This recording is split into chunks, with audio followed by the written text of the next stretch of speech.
নমস্কাৰ, আশা কৰো আপোনালোক সকলো ভালে আছে।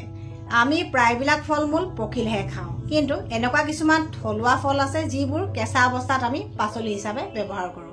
তেনেকুৱা দুবিধ কেঁচাই খোৱা ফলৰ কিছুমান বিশেষ ঔষধি গুণৰ কথা আজিৰ ভিডিঅ'টোত আপোনালোকক জনাম, যিবোৰ জানিলে আপোনালোক নিশ্চয় উপকৃত হ'ব। তেনেহ'লে ভিডিঅ'টো দেৰি নকৰোঁ, আৰম্ভ কৰোঁ আহক। প্ৰথমবিধ কেঁচা ফল ৰান্ধিলে মাংসতকৈও বেছি সোৱাদ লগা হয়। সকলোৱে খাই ভাল পোৱা এইবিধ কেঁচা ফলৰ নাম হৈছে কঁঠালৰ মুচি বা কেঁচা কঁঠাল। ফাগুন চ'ত মাহৰ পৰাই বজাৰত কেঁচা কঁঠাল বা কঁঠালৰ মুচি ওলায় আৰু বহাগ বিহুৰ সময়ত প্ৰায়বিলাক মানুহে কঁঠালৰ মুচিৰ আঞ্জা খায়। এই আঞ্জাখনে আমাক বিভিন্ন ৰোগৰ পৰা বচাই ৰাখে।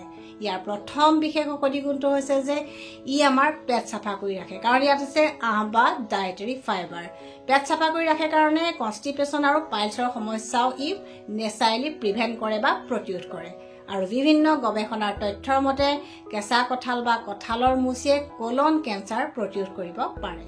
২ নম্বৰ বেনিফিট বা উপকাৰিতাটো হৈছে যে ই আইৰণ ডেফিচিয়েঞ্চি এনিমিয়া বা আইৰণৰ অভাৱত হোৱা ৰক্তহীনতাৰ বাবে উত্তম খাদ্য, কাৰণ ইয়াত আছে প্ৰচুৰ পৰিমাণে আইৰণ। আৰু আইৰণ থকা শাক পাচলি বা ফল মূলবিলাক কটাৰ পিছত প্ৰায়ে ৰঙচুৱা বা মুগা ৰঙৰ হয়। ৩ নম্বৰ বেনিফিট বা উপকাৰিতাটো লাভ কৰে সেইসকল ব্যক্তিয়ে যাৰ কলেষ্ট্ৰলৰ সমস্যা থাকে। আৰু আজিকালি কলেষ্ট্ৰলৰ সমস্যাত ভোগা মানুহৰ সংখ্যাই আটাইতকৈ বেছি। আমাৰ দেহত ২ প্ৰকাৰৰ কলেষ্ট্ৰল থাকে। এটা হৈছে উপকাৰী কলেষ্ট্ৰল, যাক কোৱা হয় HDL কলেষ্ট্ৰল, আৰু আনটো হৈছে অপকাৰী কলেষ্ট্ৰল, যাক কোৱা হয় LDL কলেষ্ট্ৰল। এই LDL নামৰ কলেষ্ট্ৰলটো যদি বাঢ়ি যায় তেতিয়া উচ্চ ৰক্তচাপ বা হাৰ্টৰ অন্যান্য অসুখ হোৱাৰ সম্ভাৱনা থাকে। কিন্তু কেঁচা কঁঠাল বা কঁঠালৰ মুচিৰ দৰে কিছুমান খাদ্য খালে এই অপকাৰী LDL নামৰ কলেষ্ট্ৰলটো নিয়ন্ত্ৰণ হৈ থাকে, কাৰণ কেঁচা কঁঠালত আছে প্ৰচুৰ পৰিমাণে আঁহ বা ডায়েটাৰী ফাইবাৰ আৰু এণ্টিঅক্সিডেণ্ট আৰু এনেকুৱা কিছুমান উপাদান যিয়ে LDL নামৰ কলেষ্ট্ৰলটো নেচাৰেলি নিয়ন্ত্ৰণ কৰি ৰাখে। ৪ নম্বৰ উপকাৰিতা লাভ কৰে যিসকলে মেদবহুলতাৰ সমস্যাত ভুগি আছে।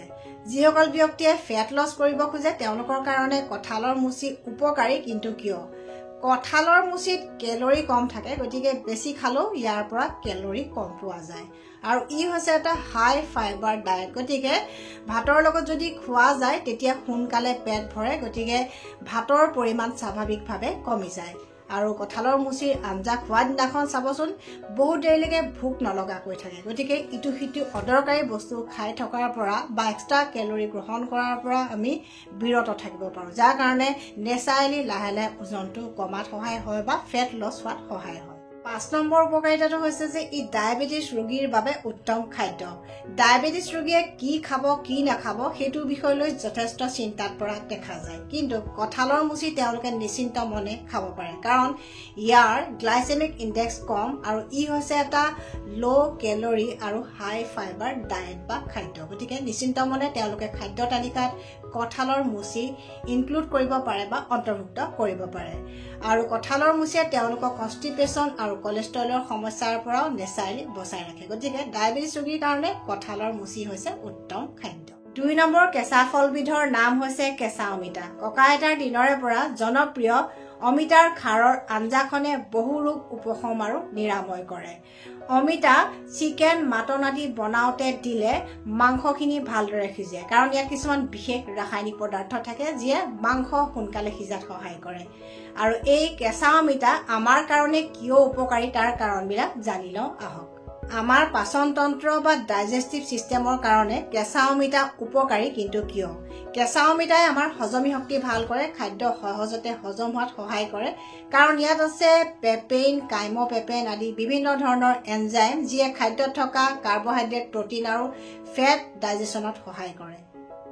কষ্ঠকাঠিন্য বা কনষ্টিপেশ্যন, পাইলছ বা অৰ্শৰোগ বা কেঁচুমূৰীয়াৰ বাবে কেঁচা অমিতা উপকাৰী। কিন্তু কিয়?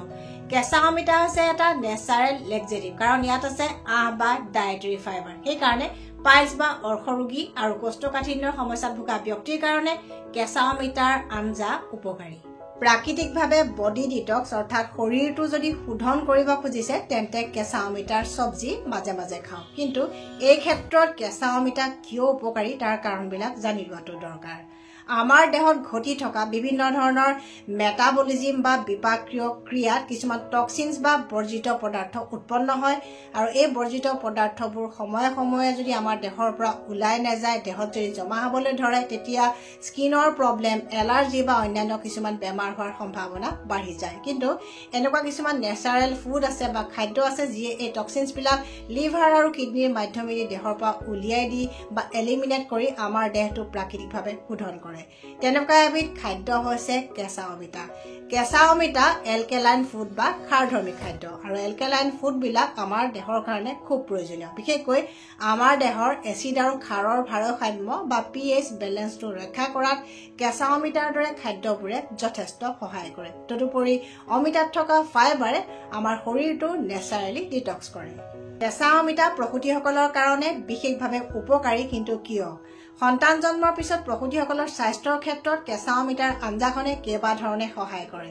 প্ৰথম বেনিফিটটো হৈছে মিল্ক প্ৰডাকশ্যন অৰ্থাৎ সন্তান জন্মৰ পিছত দুগ্ধ উৎপাদন বৃদ্ধিত কেঁচা অমিতাৰ আঞ্জাই যথেষ্ট সহায় কৰে যিসকল মহিলাৰ সন্তান জন্মৰ পিছত দুগ্ধ উৎপাদন কম হয় তেওঁলোকে কেঁচা অমিতা লোকেল মুৰ্গীৰ লগত জালুকীয়া আঞ্জা কৰি খাব পাৰে নাইবা মচুৰ দাইলৰ লগত কেঁচা অমিতাৰ আঞ্জা খালেও যথেষ্ট পৰিমাণে উপকৃত হয় কেঁচা অমিতাৰ আঞ্জাখনে প্ৰসূতিসকলক গেছ এচিডিটি কনষ্টিপেশ্যন পাইলছ আদি বেমাৰবিলাকৰ পৰা বচাই ৰাখে আৰু কাহ চৰ্দি জ্বৰ আদি শ্বাস প্ৰশ্বাস তন্ত্ৰৰ বিভিন্ন ৰোগৰ পৰাও বচাই ৰাখে বাত বিষ বা ৰিমটইড আৰ্থ্ৰাইটিছ সন্ধিবাত বা অষ্টিঅ' আৰ্থ্ৰাইটিছ আৰু ইউৰিক এচিডৰ কাৰণে হোৱা গাউটি আৰ্থ্ৰাইটিছৰ বাবেও কেঁচা অমিতাৰ আঞ্জা উপকাৰী ইউৰিনাৰী ট্ৰেক ইনফেকশ্যন বা পেচাবৰ সংক্ৰমণৰ বাবেও কেঁচা অমিতা উপকাৰী কাৰণ ই হৈছে এবিধ এলকেলাইন ফুড বা খাৰধৰ্মী খাদ্য কেঁচা অমিতা আমাৰ স্কিনৰ বাবে উপকাৰী কিন্তু কিয় কাৰণ কেঁচা অমিতাই আমাৰ শৰীৰটো প্ৰাকৃতিকভাৱে শোধন কৰে বা বডি ডিটক্স কৰে কেঁচা অমিতাই আমাৰ পাচন তন্ত্ৰ বা ডাইজেষ্টিভ সিস্টেমটো ভালে ৰাখে কেঁচা অমিতাই আমাৰ তেজৰ শোধন কৰে কেঁচা অমিতাই মেটাবলিজিম ভাল কৰে কেঁচা অমিতাত ফাইবাৰ আছে এন্টিঅক্সিডেন্ট আছে আৰু এইবিলাক থকাৰ কাৰণে আমাৰ স্কিনখন নেচাৰেলি ধুনীয়া হয় বিশেষকৈ যিসকলৰ পিম্পলছৰ সমস্যা আছে একনিৰ সমস্যা আছে হাইপাৰ পিগমেণ্টেশ্যনৰ সমস্যা আছে তেওঁলোকে কেঁচা অমিতাৰ আঞ্জা খালে নিশ্চয় উপকৃত হ'ব কাহ চৰ্দি হাঁপানি ব্ৰংকাইটিছ ছালৰ এলাৰ্জি আদি ছিজনেল বেমাৰবিলাকৰ পৰা যদি নেচাৰেলি বাচি থাকিব খুজিছে তেন্তে অমিতাৰ খাৰৰ আঞ্জাখন মাজে সময়ে খোৱা উচিত কাৰণ অমিতাৰ খাৰে বহু ৰোগৰ প্ৰতিষেধক হিচাপে কাম কৰে অমিতা আৰু কেঁচা কঁঠালৰ এই ঔষধি গুণবিলাক জনাৰ লগতে কেইটামান অপকাৰিতাৰ কথাও জানি লোৱাটো দৰকাৰ যিসকল ব্যক্তিৰ ডায়েৰিয়া ডিচেণ্ট্ৰি আদি সমস্যা হৈ থাকে তেওঁলোকে কেঁচা অমিতা বা কেঁচা কঁঠালৰ আঞ্জা বেমাৰ হৈ থকা অৱস্থাত খাব নালাগে কাৰণ তেনেকুৱা অৱস্থাত হজমি শক্তি যথেষ্ট দুৰ্বল হৈ থাকে গতিকে তেনেকুৱা অৱস্থাত ভাল বস্তু হ'লেও এনেকুৱা বস্তুবিলাক পৰাপক্ষত নোখোৱাই ভাল আৰু বাকী সকলোৰে কাৰণে কেঁচা অমিতাৰ চব্জি বা কেঁচা কঁঠালৰ চব্জি উপকাৰী গতিকে বিশেষ অপকাৰিতা নাই বুলিয়ে ক'ব পাৰি যদি ভিডিঅ'টো চাই আপোনালোকে ভাল পাইছে প্লিজ শ্বেয়াৰ কৰিব আৰু নতুন ভিউৱাৰ্ছসকলে মোৰ চেনেলটো ছাবস্ক্ৰাইব কৰিবলৈ নাপাহৰিব ষ্টে হেল্ডি ষ্টে হেপ্পী